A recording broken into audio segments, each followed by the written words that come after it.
pregnancy or food poisoning, ginger is still really, really good for working with nausea.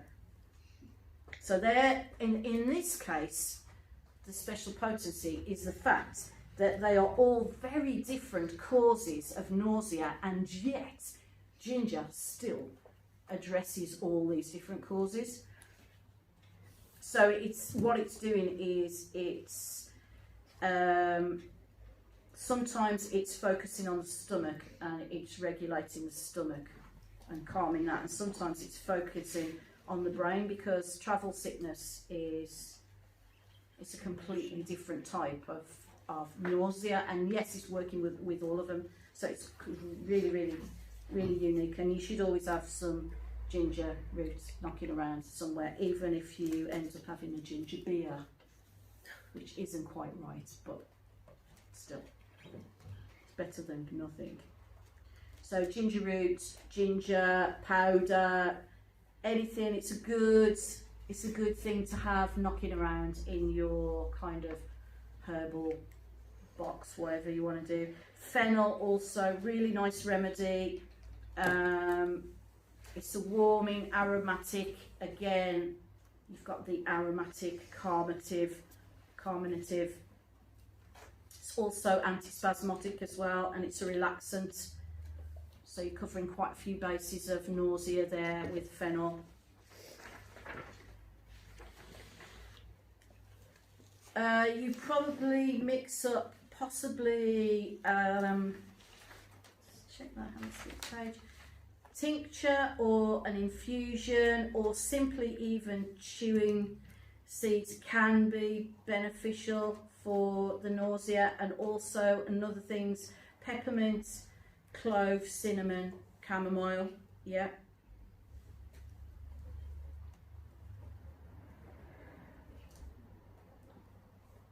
Sorry, peppermint, cinnamon, chamomile. And clove, yeah. Licorice, a strong licorice tea, cinnamon? because it, sorry. Did you say cinnamon as well? Yeah. A strong licorice tea creates moisture. Because it creates moisture, it becomes easy to manage as an emetic response. So if you're dealing with sickness that you need, if it's a vital force response, so like food poisoning, you don't want it in, you want it out. It's the body's way of getting it out. So a licorice infusion tea to drink would help to relax that area, so that rather than keep it in, it's just because it's a relaxant of the doorway, it just goes blah and out. I'm sorry, this is not what to follow lunch with. Right, diarrhea. I'm so sorry. Okay. Obviously, we have to appreciate that acute infectious diarrhea, many forms of diarrhea, but the acute infectious diarrhea is a vital force response to an infection, and it's getting it out. And again, you don't want it in. Someone recently, honestly, it's like food poisoning, blah blah blah, and they've been like hammering Imodium. It's like, don't go, literally don't keep that shit in, get it out. You don't want it in there, you want to get it out. So yes, Unless you're on a plane. yeah, unless you're on a plane, maybe. Get it out anyway. Yeah. Absolutely.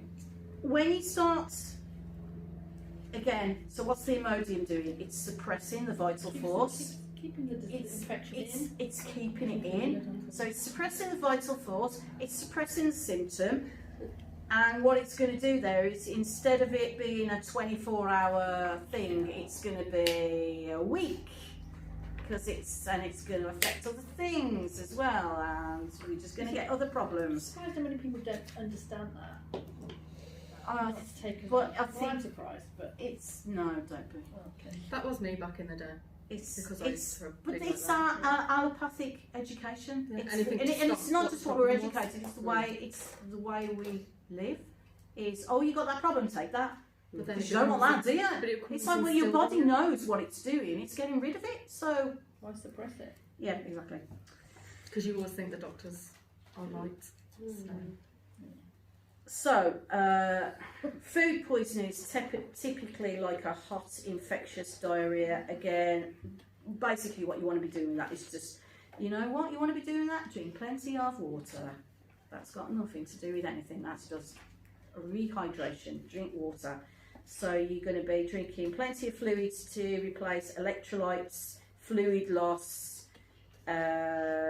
and the best thing you can do there is take a few simple herbs for comfort, such as ginger, fennel, you know. Really important not to use an astringent to dry up the mucous membranes as well. And you see when you start talking about it like this, that you don't just have to be the Imodium queen, you could just be the herbal person who's thinking about it allopathically, and they use something that is an astringent, but it's still wrong because you're still drying up the vital force and the body's innate intelligence to get rid of it. So you're still suppressing it, even though you're using a plant. You're just becoming a green allopath, you know. So unless fluid loss is dangerous, again, you want to be looking at the 24-hour thing, whether the fluid loss or the diarrhea goes on for longer than that.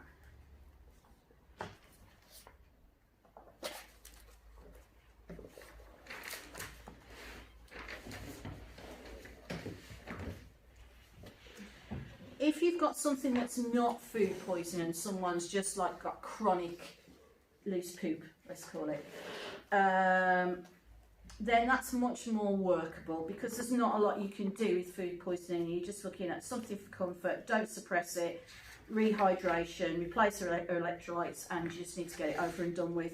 But if you've got someone who's presenting chronic diarrhea, then you can start to look at what foods is their body actually tolerating at that point, what foods is actually being tolerated.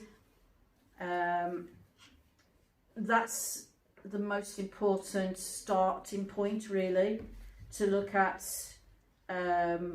what is actually being tolerated and what's not being tolerated.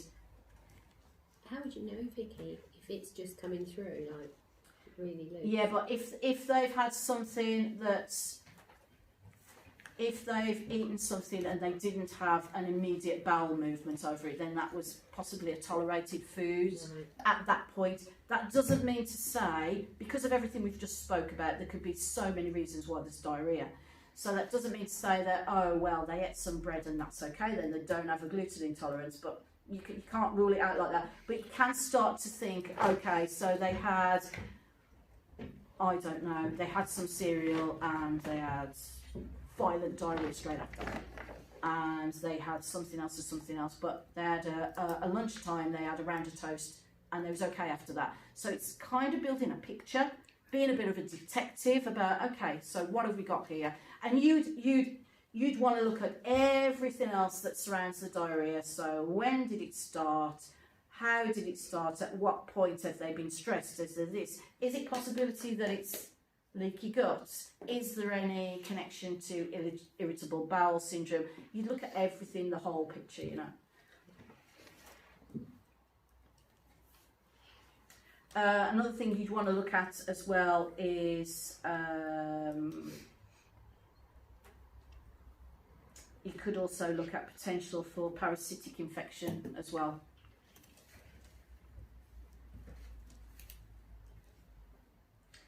And again, if you're making up a formulation because you're looking at possible parasitic infection, then you'd want to be looking, well, you do want to be doing this all the time, but you want to be looking at the constitution of the person as well. And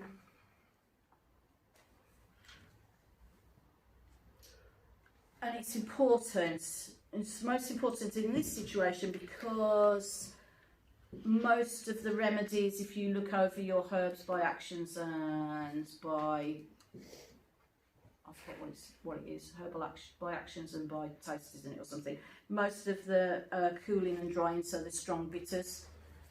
So they would need to be formulated properly as well, because what you don't want to do is inflame that that area.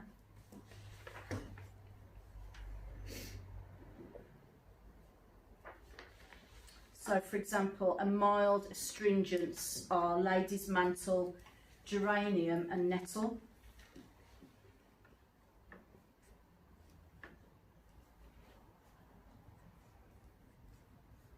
And they were what, sorry?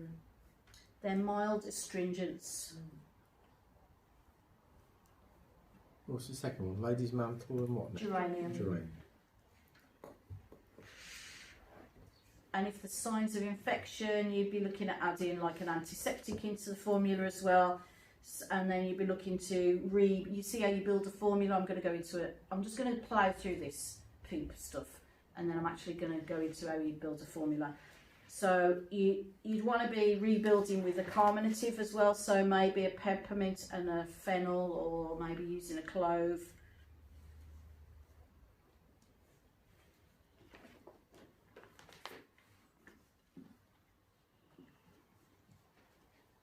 Right, let's talk about constipation. Okay, so people's definition of what constipation is really varies. And you have to clarify this with people, because if you turn around and say, do you have regular bowel movements? It'll be like, oh, people don't want to talk about poop. They just don't want to talk about it. It doesn't matter that they've come to you and they've got all these digestive problems, they still won't want to talk about poop. It's like it's a no poop zone, but it's fundamental to the problem here. So they've got their idea of what regular is, and whether it's, you know, if they go once every 3 days, once every 4 days, that's regular to them. However, it is a major epidemic in our modern world, and it is behind a lot of chronic diseases that we do not eliminate waste effectively. So a normal bowel movement should be at least 1 to 2 bowel movements a day, which is like unheard of for a lot of people. And I'll tell you why it's not to do with your metabolism and stuff like that, because if you think that you eat 3 meals in a day, or you eat 3 times a day, even if you only have an apple and something else, and somebody else might be an absolute pig, but you're still eating 3 times a day or thereabouts, then why should you only have less than 1 poop a day? Because your system is designed to process, absorb nutrients and eliminate waste. It's not designed for it to be there for a long period of time. It's not stockpiling, exactly. Get to a certain level and then go no. Yeah, exactly. And what you get when you start looking at this, and I don't have a diagram for it, but what you get is you get a whole tissue state. I don't even have a drawer. You get a tissue state that's depressed and slack. So you get this sort of slackness. And then everything is, hang on, it's picture time. You get this slack sort of instead of that, yeah? And as this becomes slack, it does this kind of thing, like that, and then you get builds up of fecal matter in here, and nothing, because all the tissue state is just, oh, sorry, have a look at means nothing to anyone now. But because it's totally slack and it's building up in these pockets, yeah, it's never going to move along because there's no movement. Yes. Does that then lead to diverticulitis? Yes, that's right, it does. Yeah. Colonic irrigation? You don't, but you don't want to go down that route. You want to try and heal it without doing that, really. You know, we don't all want to just get it flushed out because you're going to go get flushed all your poop out. But where's that going to leave you? That's still going to leave you with a load of slack tissue state. It's still going to leave you next time you eat. It's still going to be building up there. So flushing out, but it's not actually. What we need to do is rebalance. It's not stopping the problem. Yeah. Can I just ask? Yes. Because I know you said that most people should go 1 or 2 times a day. Yeah. However, you know, like when we've all been there and done that and changed our diets and we're going to do this. Yeah. That's good for me. So when when I was doing like really good eating last year and I was juicing as well, but Yeah. with cold pressing, Yeah. I noticed a dramatic decline in my toilet habits. But Okay. is that because I was eating less crap and my body was absorbing more And nutrients? absorbing more nutrients. So probably. So is that okay in that respect? Yes, if you're but- eating clean. If you're eating clean, but you should still be going once a day. Yeah. And if you're not going once a day, but you are eating clean, then what you'd want to be looking at is, okay, there's probably not enough fibre in my diet then. Oh, there's enough. Do you know what I mean? But if not, then or for example, your bee pollen protein. Yeah, I just wanted to clarify because in my head I was like, it's going to be that makes absorbed. sense, Yeah, it'll be absorbed. There's less waste. Exactly, less compared waste. to eating like Yeah, normal food. yeah. McDonald's, Kentucky Fried Chicken, anything that's dirty food. Yeah, get used to the word dirty food. We hear it a lot on Nutrition Day. Dead Dirty food. food. Dirty food. Dirty food. Okay, so I want to talk a little bit about stimulant relaxer. Sorry, it's too many words. Stimulant laxatives. They're often used, though I don't think they should be recommended in this case. I don't think there's any reason to use, there shouldn't be a reason to use a stimulative, laxative, plant or otherwise, just because if you can correct the constipation in a more gentle way than you should do, because the body can forget how to operate. So it makes it lazy and it forgets how to. And a stimulant laxative is just going to come tootling down there and go, come on then, and herd it all out. But then the body's still just going to go, yeah, okay, whatever.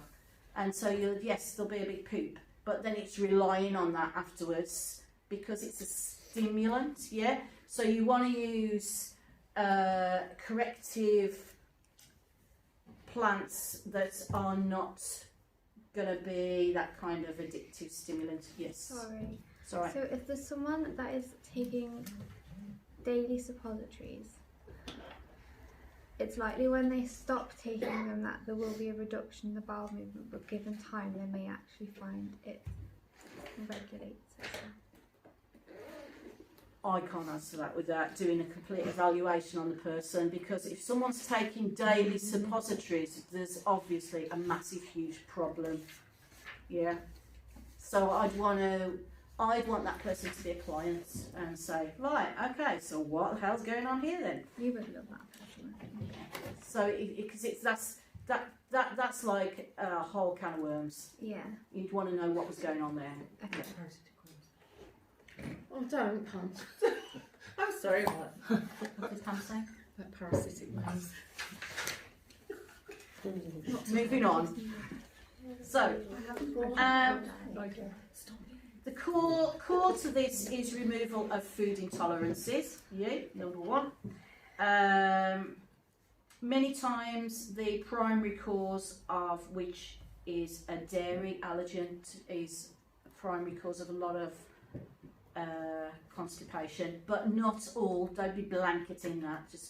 That's just a lot of time. It's been shown that 60 to 80% of constipation in children, interestingly, is dairy intolerance. I think that's quite interesting. That's a lot. Yeah. 60 to 80%. We're not 60. 60 to 80% of constipation in children has been proven to be a dairy intolerance. Well, we're not baby cows, are we? We're baby people. Yes, we are. And milk's not what milk used to be, and milk's sort of, that's Nutrition Day. Okay.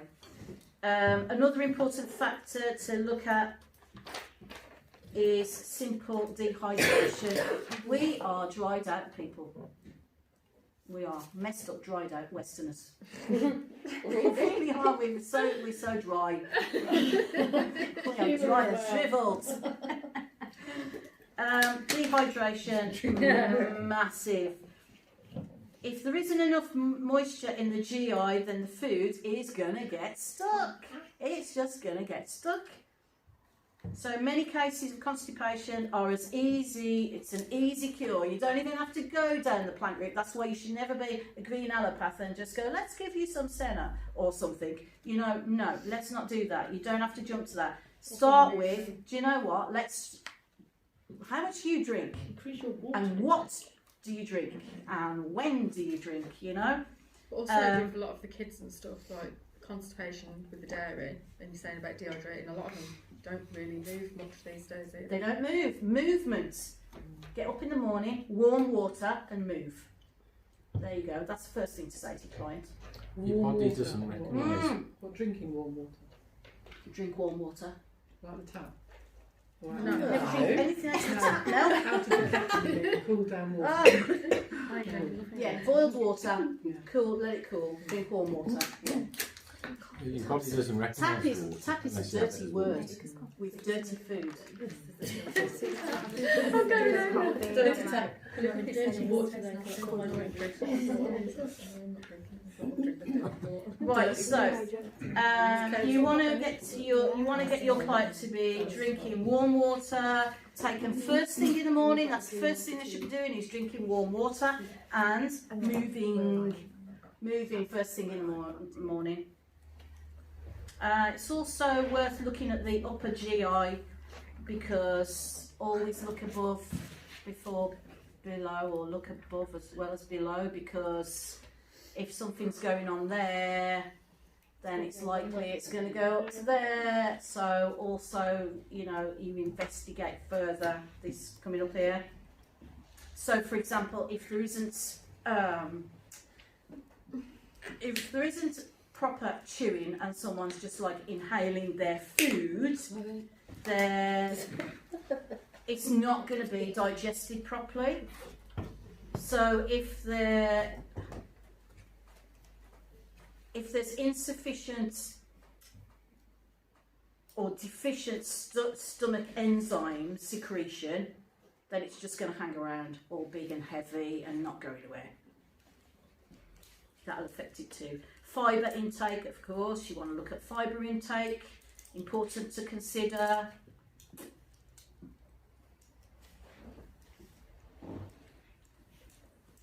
And don't forget that the body's natural laxative is bile production. That is the natural laxative. So if there is none of this bile production, then you want to be looking at why and how you can increase that. So 3 primary causes of constipation are due to dryness. Dryness due to either dehydration of water, so you would want to rehydrate, and demulcents possibly as well. Poor bile secretion, so then you would be looking at using bitter tonics maybe, and an increase of fats and oils in the diet. Don't even get me started on people who think fats and oils are bad, and it's just like, that's just going to be a nutrition day as well. But oils, the amount of fad diets who don't have olive oil, it's like, anyway, don't get me on that one. And another one, primary cause of constipation, generalised weakness of the muscular portion of the bowels. So again, we're looking back to damage. Yeah, so damage that's been caused by systematic either food intolerance or overuse of antibiotics or anti-inflammatories or anything like that. Anything that has caused this, instead of this movement to be this kind of sagging tissue state where things just block up and up and nothing moves, and Can it's you all do too surgery? relaxed. Well, Surgery as well. Does that impact it? surgery can impact it, yeah. Depends been what's the been same done area when, multiple and times. yeah, definitely. Yeah. It's great, this, isn't it? I'll just give it. And we're all ready to be on our front. Yeah. Yeah, shall I just do a class? I just can combine everything that we've done actually ever. Yeah. Do we Okay. know? Someone must know the answer to. It's a class. Do we know how many litres of water you should drink a day? I should know the answer to that. It's supposed to be 2 litres, isn't it? I thought it But was honestly, if I 3. drink 2 litres of water, I cannot stay off the toilet. But that's a good thing. It's not if you need to be driving around, you're walking somewhere, and every 2 minutes you're going, I need a wee. I don't know. I've heard lots of different conflicting There's so many opinions on water. conflicting. don't There's think so that's there's so many conflicting things. And also it depends when There's so much conflicting It's really opinions. hard to know what to do. It is because you start going down. Do you know what? Years ago, before Google, and there was just textbooks and things that you actually learn from. And now Google's just like a whole. Well, do you know what? There's a good thing about this. Google is not God, so Google does not have the bloody right answer for everything. But if you're in a position where your client or you're dealing with someone who's constipated through dehydration, then basically just drink more. It's just not enough. So I was looking at if you drink the wrong type of water. Yes. So if you drink a water that's been stripped of everything, so like A zero content water. what do you call it? Deionized. I don't know. It's not a filter. It's something else that you can use. Distilled. A distilled water where it's got nothing in it. It's just the water. That actually, it's not good for you to drink that because your body then hasn't got the nutrients that it needs from the water, and so it makes you more dehydrated. Yeah. So a good mineral water is good. Yeah. I mean, it's better if you can't drink mineral water all the time. Then it's good to have a water filter that takes it to zero. So They're you've got expensive, they are. I know, a zero content water filter, but you can get them on sale sometimes. They're really good. We had ours in the sale. It was very good. What did you have again? Zero? It's a zero water filter. Yeah. Doesn't Called- it make the called water zero acidic? anyway. Yeah. I'll put the link in the Doesn't it what? I've seen somewhere because I was looking at one, but it makes the water acidic. You can get. We can't win. I've got a No. claw one, cannot KLAR, No. which takes most of the crap out, but alkalises it as well. Yeah. Which is better. So what you do I've is got a you claw don't filter. do all of one thing. Yeah. You remember, if you remember, again, we're on nutrition day, but if you remember Alkalises. nutrition and so a good mineral water as well as, but tap water, Yeah. Sticky. you are the filter if you Yeah. drink tap water. You become the filter. Yeah. And that's what's good about the zero machine, because it comes with a tester and you can test your tap water, and ours is off the scale. Yeah. It's like 2 digits under dangerous. Always used to call What's a good mineral water then? Well, a glass bottled water.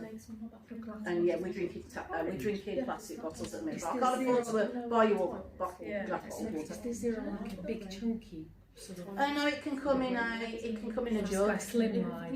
Yeah, you can have fridge ones that fit in a fridge. On a door, don't Yeah, you can. You can. Yeah. If you just Google zero water filter, it'll come up. Yeah, you can have all sizes right up Because to a I've seen big. them, but they look Yeah. very chunky. And I thought, No, you can have I'm sure they do a fridge one as They well. do a little Yeah, jug, they sell it in do a little one. Lakeland plastic. Right. What can you do to make it? So, I'm just going to go through a few of so constipation, hot and dry constipation. You'd be looking at using demulcents and also oils, so marshmallow, aloe, slippery elm, that kind of thing. Because it's hot and dry. Yet again, I'm just running over the typical things that go along with your herbal actions there. So you've got hot, dry, so you want to be using something moistening and cooling, yeah? So your aloe's going to be cooling, your marshmallow's going to be cooling, moistening, your slippery elm is moistening. If you've got a cold, moist or a damp stagnation, like that's associated with hypothyroid or stuff like, you know, we want to be using a warming, so you'll be using a warming carminative, and you'll be using stimulant herbs such as pretty much everything that's on your little list that's under the carminative section. If you've got excess tension, so it's all too tight, and that's for your underlying cause of constipation, it's important to assess what the lifestyle is.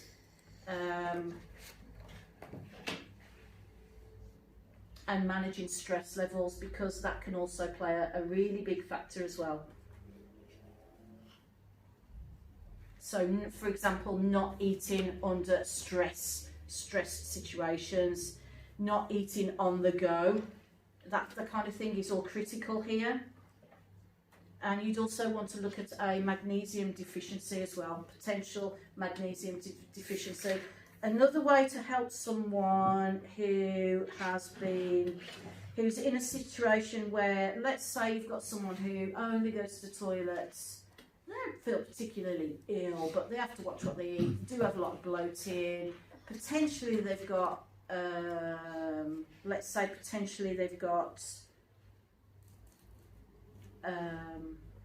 leaky gut, potentially, displaying some symptoms.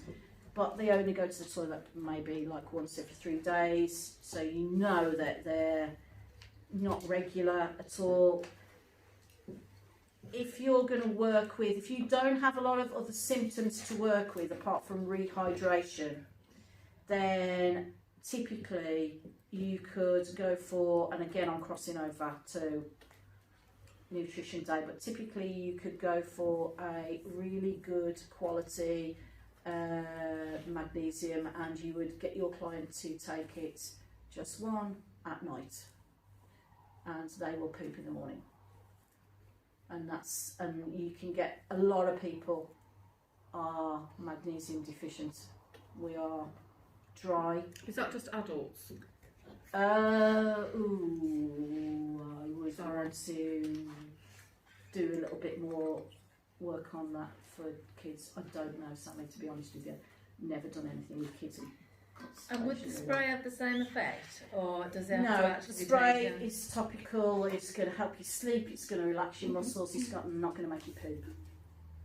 How can we adapt what we're learning to support children? We'll try to go through it a little bit during our consultation kind of thing. I'm going to try to add some. What about animals as well? Oh, Is that yeah, I know. I try and figure it out It's going to be a whole nother course. Yeah, it's got to be, because otherwise it's just becomes too. Yeah, There's loads of Yeah. stuff, like especially with allergies, like the nettle and stuff. But when you actually look, you think, it's not been tested on kids. Is No, it worth no, the risk? And no, it's so I like, think- well, why? No, I Why know. is No, why because is not that why? because of the nature of but it is because of the nature of what it is. Who's willing? You can have to. Do you remember? Good point. Do you remember when? No, you probably won't, but Dave will. Because Dave's old. Do you remember when Judy's granddaughter with Crohn's disease wanted to attend Gerson for the Gerson therapy, because the NHS were just I think you spoke about this in here. absolutely, it was so messed up. So it was just such a mess up, and they wouldn't accept her because of the fact was that because she was under the hospital, she kind of belonged to the hospital. And it sounds stupid, but she couldn't receive any treatment in any other way. And although it was very relevant to her recovery. She literally wasn't allowed to go and take her, and she wasn't even allowed to go and put her on a plane and fly her to Hungary to go and have the treatment, because she had to have the permission of Stoke Hospital to do it, and they refused. So, But you think so Belle never went to Gerson, even though they said they'd accept her. But you think with something as simple as nettles, for example, for allergies, that there shouldn't really be too many adverse side effects. You'd think. No, I would think there wouldn't be. However, You can't take a herbalist you're never going to get a herbalist who's going to, in this day and age, who's going to actually put their life on the line, and not unless it's their own kid. Yeah, but it's my own kid, and I still went. Well, yeah, because if you have to take him to hospital and say, please fix him, what did you do to him? I fed him nettles. You know, it's not going to look good, is it? Which, but when sorry to go back in time, but when we really are there, aren't we? When that number turns to 18, it's fine. It's completely That's okay fine. then, you can do whatever you like to him. Yes. I just can't get my head around it, it's just weird. Could you possibly also add a bit about pregnancy and breastfeeding? Could we add what? Pregnancy and breastfeeding, because that's all very the same as like children. It's like, Yeah, oh, it no. is. It's a no. It's a no. Yeah. And you'll not find anything textbook wise on that's going to put no one's going to put self out there. So you got to sort yourself out before you get pregnant. Yeah, and when you are pregnant, sort yourself out as well. Pretty much. Yeah. You know, or you've got a friend who will do that, because there's no one even going through, even being in a textbook position to actually delivering information. Everything is like, no, not in pregnancy, not when breastfeeding. Everything is. Yeah, it is. Yeah. Everything. I do find though with a lot of current doulas, they seem to be pushing the boundaries a bit more. Yeah. In a good way. Yeah. But they Yeah. seem to be a good place to get that kind of information from. Yeah. They're pushing back a little bit. Yeah. But then that's like going Yeah. back to say, I had my first child at X, Y, Z age, and you could do this, you could do that, you could eat this, blah blah. By the time I had my second one, it was no, Don't eat absolutely that. not. Yeah. And by the time my third one came, it was like absolutely. So I'm like, well, will you just let me poison my first and my second one? Yeah. But the third one, I expect. So that's where I think some common sense Yeah. has to And your come third in. one's got a load of allergies. Yeah, I know. Tell me Yeah, about it. that's interesting. But nobody wants to be sued, is the thing. Exactly. So, Exactly. Who comes Yeah. up with all this stuff to say that actually no, that's not really bad for you? I don't know who comes up with it. Can I just go back to magnesium? So, Yeah. um, Yeah. Sorry, no, it's take on the I ground just want floor. to go back to this. So, Yeah. so magnesium best to have lasting at night, is it? Yes. Anyway, in general, anyway. Yes, in general, anyway, it is best to have it at night, at bedtime. Don't eat anything after you've had your magnesium. Why? Because I said.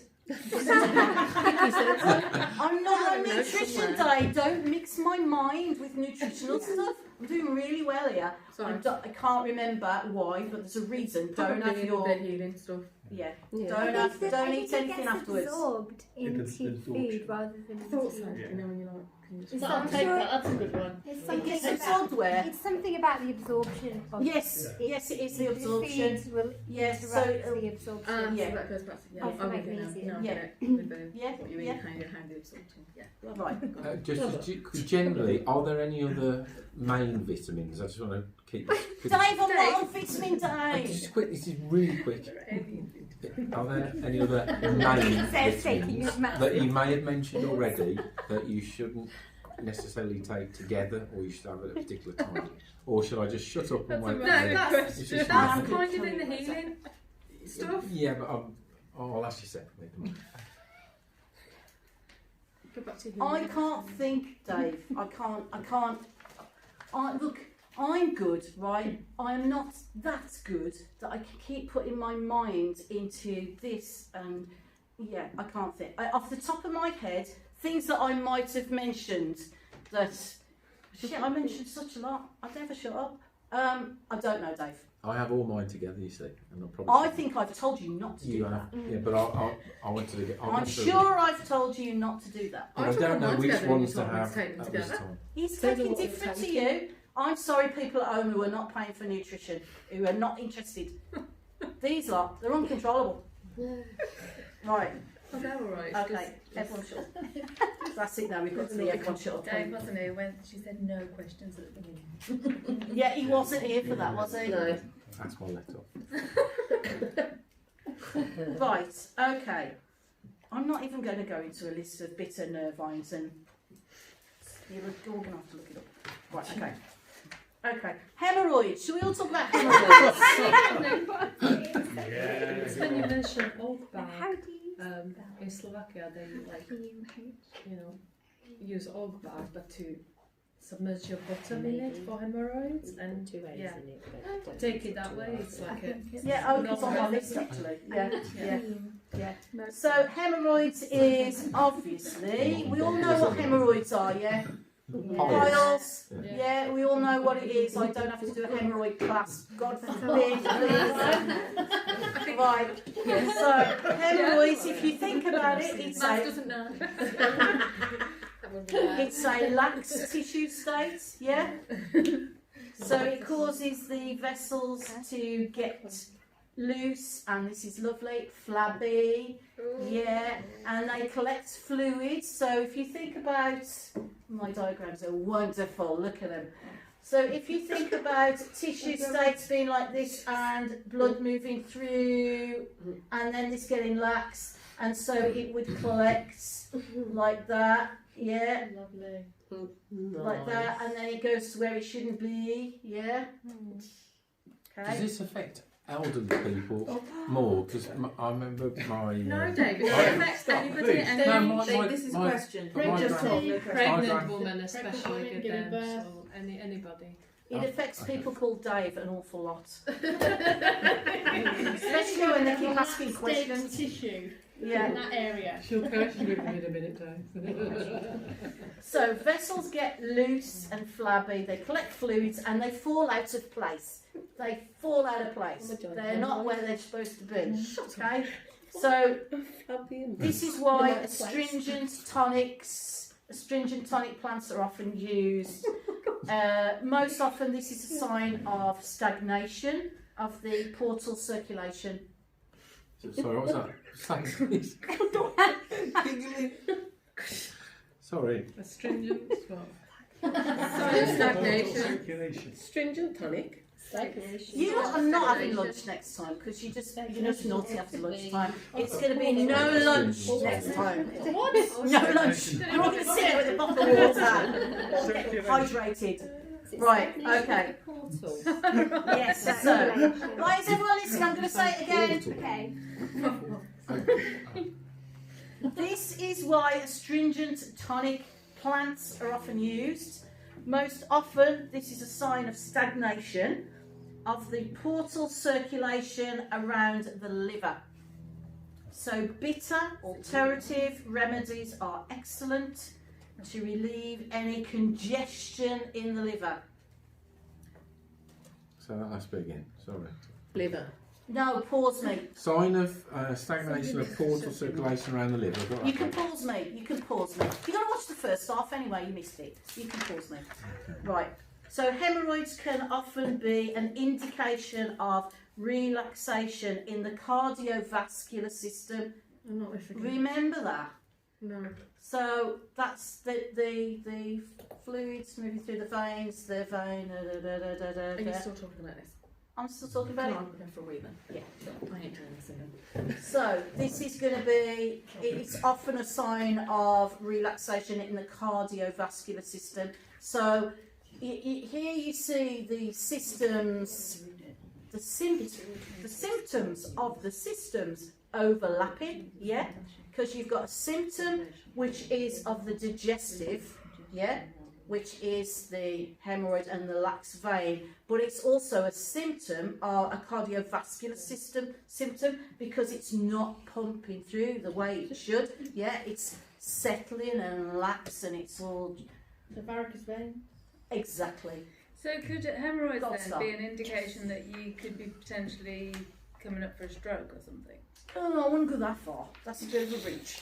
but let's That's not what I go. thought Let's straight Well, away. that's- Yeah, that's- well, that's- but that's- potentially, but I'm not going on camera doing that. So Maybe you like know, get away with you all. Careful. You would want to be vigilant of your cardiovascular system and who you are dealing with, yes, and what the overall symptoms of the whole person were.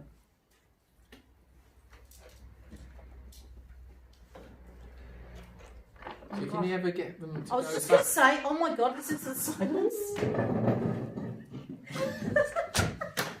I'm afraid to ask anything. You will be when you see what You you will said at be. the beginning. So all this thing about Phone up and apologise.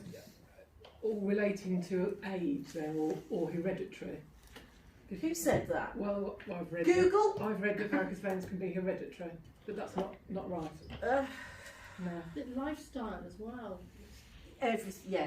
it's no, you can't. No. You can't just go down that route with it. No, you can't.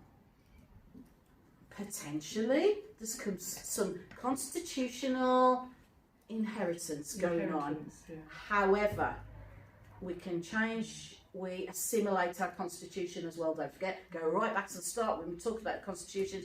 You assimilate and change your constitution. So if you've got someone who's got a very physical and active constitution, but they go and work behind a desk all the time, they sit there, they never move, it is quite possible that they might get varicose veins at some point because they've assumed this constitution that's it's not their natural, they're actually quite fiery and up, but they're trapped. So there's too many variants to actually pin it down to, it's hereditary, it's just bullshit. Also, the thing about the hereditary thing is the fact that you are living practically the same as your parents, because like how they eat and whether they exercise and their lifestyle. As you grow up, you are brought up in that lifestyle, and then you become your own person, which is either going to be the same lifestyle as what they had, or you might want to change it's going to be a yourself. complete change, But you're going to be eating and assimilating all the same stuff as what they did. So we're looking at tonic astringents, bitters, circulatory stimulants. You see where the circulatory comes in because it's this cardiovascular. You're looking at a collapsed vein, if anything, this collapsed tissue state, relaxed. So this circulatory stimulant is we want to move everything, because basically what you're looking at once you get to, instead of when you get to that point and everything's gathering like that, nothing is moving. So you want to be in a point, you want to get to a point where you're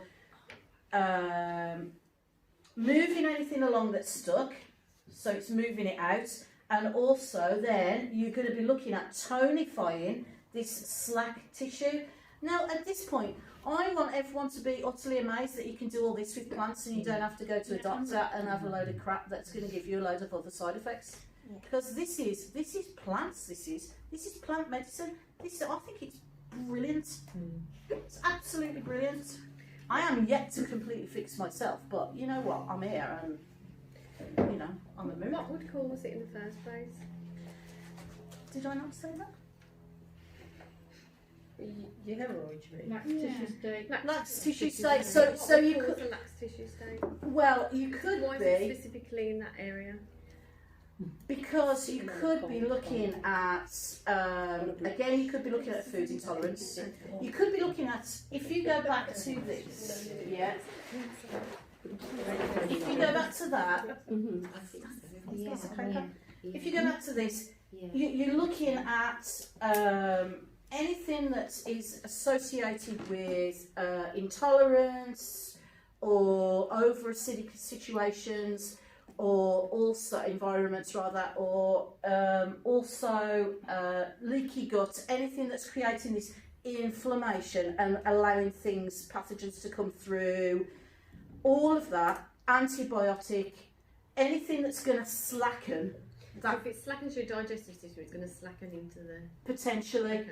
But again, this can be an overlap with the circulatory system, and we haven't done the circulatory system yet, you see. So it's a sign that that you probably should look at the circulatory system as well. But then again, the person sitting in front of you is probably, if you go through the consultation with them and they've got hemorrhoids, they're probably going to have other things as well. Yeah. It's just going to be, they're not just going to come to you with hemorrhoids. No.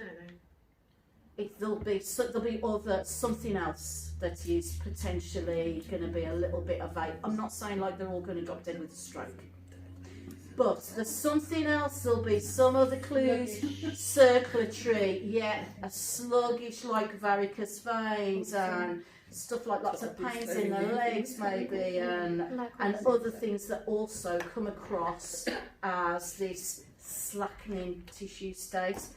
And again, it can all start gut-wise with an overuse of antibiotic. Anything that's going to deplete that nice toned layer of the gut and make it just go not working anymore because everything's been killed and it's just blood. Yeah. And then what you start to see is like Becky said with diverticulitis, which is pockets. So once you start to get pockets of fecal matter and stuff like that, it's exponential from there. Yeah. It just goes on and on and on, and that slack tissue state, it doesn't stay local to one area, it's going to be in other areas as well, and eventually you get like a hemorrhoid type situation. Okay. Send it back to the school then. So could you get to the point, what I was going to say earlier, because my grandfather, he had to have an operation, they were so bad.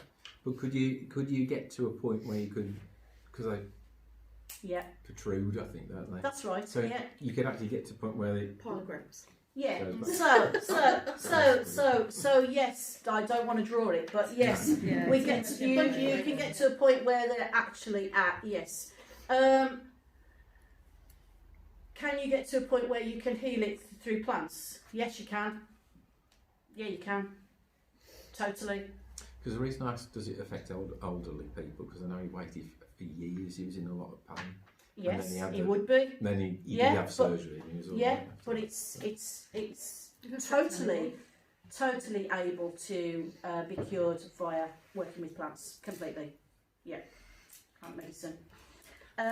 Things that we would be looking at. So I was just saying about circulatory stimulants. To move everything, and then so you want to move everything along that's stuck, and you want to tonify that tissue, and you want to be tonifying that tissue in all the way through. Yeah. So you would be looking at, for example, turmeric does all three.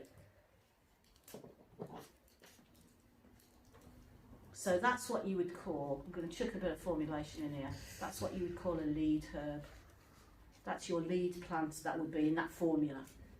Oh my god, there's going to be so many questions when I start talking about formulation. Isn't that good? Only if the course was like 2 years, yeah? Yes. Would you all like to sign up for another 2 years so I can just take my time, please? No. Right, so horse chestnuts. Horse chestnut is a circulatory stimulant and a astringent. And again, it kind of has all three modes of that, moving things along, relieving stagnation, and also tightening as well. Yes, Becky. Sorry, I thought poisonous. There's ways of using it, and I'm not going to go into that. Yes. Fine. Just don't you use it yet. Okay. Right. Okay. Oak as well, as Lenka pointed out. Oak, agrimony, all tonic astringents. Ginger, very good as well.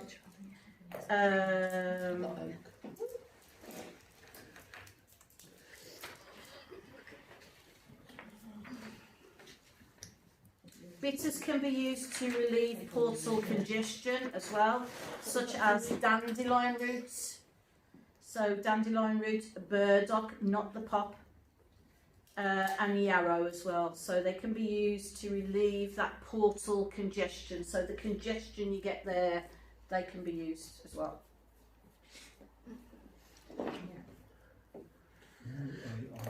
Now, I want to move on to hernia, but I just want to say that most hernias require surgery, because there's a thing with hernias that what you don't want to do, what I've known people do with plants before, well, I knew someone who did it.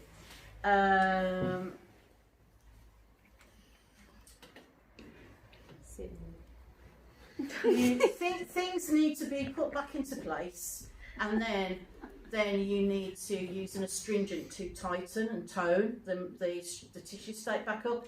And what you don't want to do is someone use the astringent plants before anything was back in place. So I know, it's not good, people. It was not a good thing to do. They used it the wrong way around. No.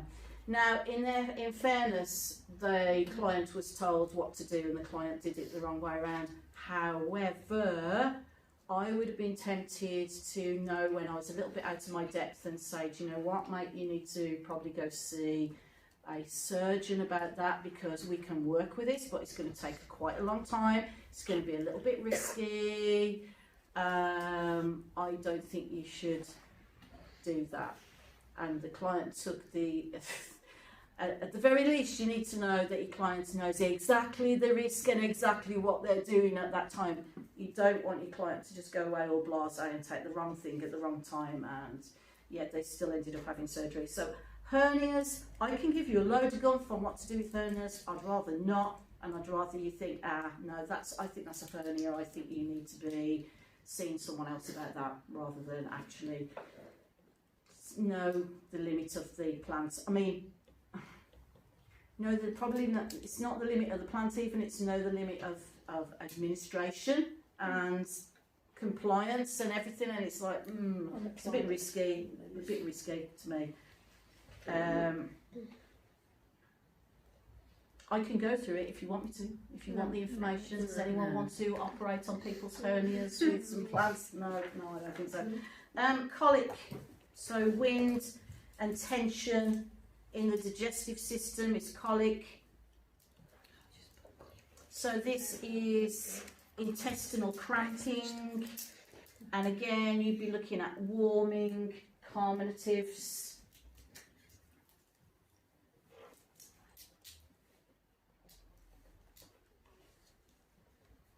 And again you'd be looking at possible or potential food intolerances. And I will say a little bit about kids. For infants and colic, it's really important that you look at the mother's diet, especially when she's nursing. Yeah? Yeah. Basically, they cut it out as well. Catnip in a tea.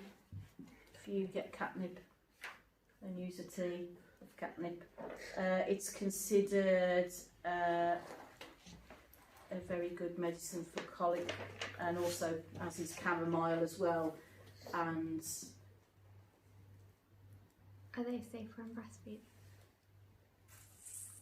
I'm going to say yes. Chamomile Definitely is, yeah.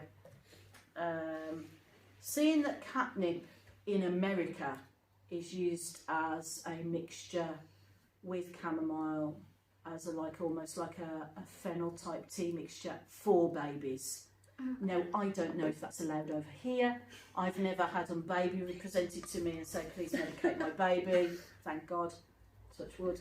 But I know that I've got a herbal friend in California, and she does that, but then again she's a little bit sort of bit more out there.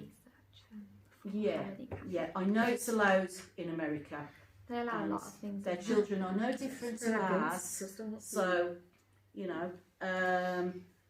Popular formula would be chamomile, catnip and fennel. So that would be a triplet formula that you would use. So you would actually put the plants in a water, in a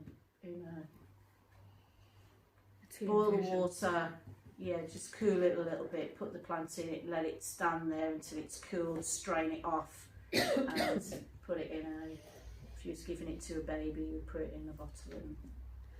No, not less than 6 months. They're older than 6 months.